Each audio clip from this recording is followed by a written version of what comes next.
হায় রে হায়, মহিলা মানুষের বলে মোবাইল টিপার এত নেশা রে। হ্যাঁ, রাত কয়টা বাজে এখনো মোবাইল টিপতেছস? হ্যাঁ, এত নেশা তোর? 2 মিনিটের মধ্যে মোবাইল থুয়ে না ঘুমাইলি তোর মোবাইল নিয়ে আশ্রয় ভাঙমু, ঘরেও থাকবার দিম না, ঘর থেকে বিরকে দিমু। ফাজিল মহিলা কোনুকে।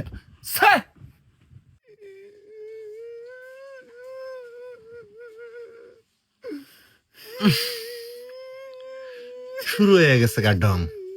হাই রে হাই, রাইতের বাজে কয়টা?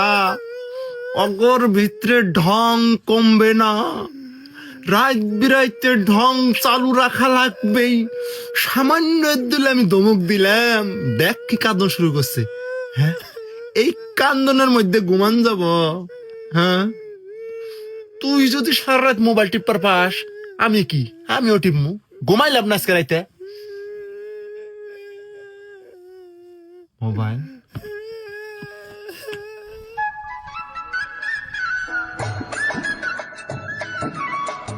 तार माने আমার মোবাইল টিপতা সাথী।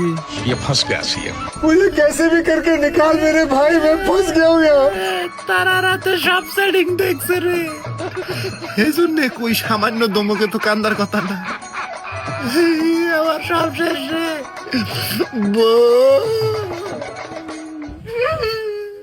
খবরদার, কোন চরিত্রহীন মানুষ জানি আমার গায়ে হাত না দেয়, তাহলে কিন্তু খবর খারাপ আছে।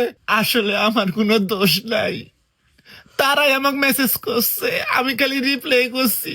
দেহ, আমি তোমাকে খুব ভালোবাসি, বিয়ের পর থেকে আমি তারারে বলে গেছি গে, আমাকে মাফ করে দাও, আর জীবনে করবো না, কাঁদছি। ক্ষমা চাইলি ক্ষমা পাওয়া যায় না, সব ভুলের ক্ষমা হয় না। আমি তোমাকে ক্ষমা করার পাম না। আমি সকালে ওইটা বাপের ভাই জামগা, যাইয়া ডিভোর্স লেটার পাঠাই দিমু, অবশ্যই সই করে দিবে।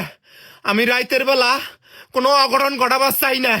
তুমি যা কবা আমি তাই উনমু। এখন থেকে তোমার কথা মতো আমি চলমু। কালকে সকালে ঘুম থেকে উইটাই মার্কেট যাই ওই সোনার মালাটা তোমাকে আইনা দিমু। তারপরেও আমাকে তুমি এইবারের মতন মাফ করে দাও, আর জীবনে করবো না। আচ্ছা হবনি, সকাল হইক। তাহলে আগে কও তুমি আমাকে মাফ করছো, এনে নিয়ে আর অশান্তি করবা না? আচ্ছা ঠিক আছে। উড়ি আমার সোনা, এই যে জড়াই ধরো দেও। আমার পাগলি কিছু বোঝে না, আমি তোমাকে কত ভালোবাসি।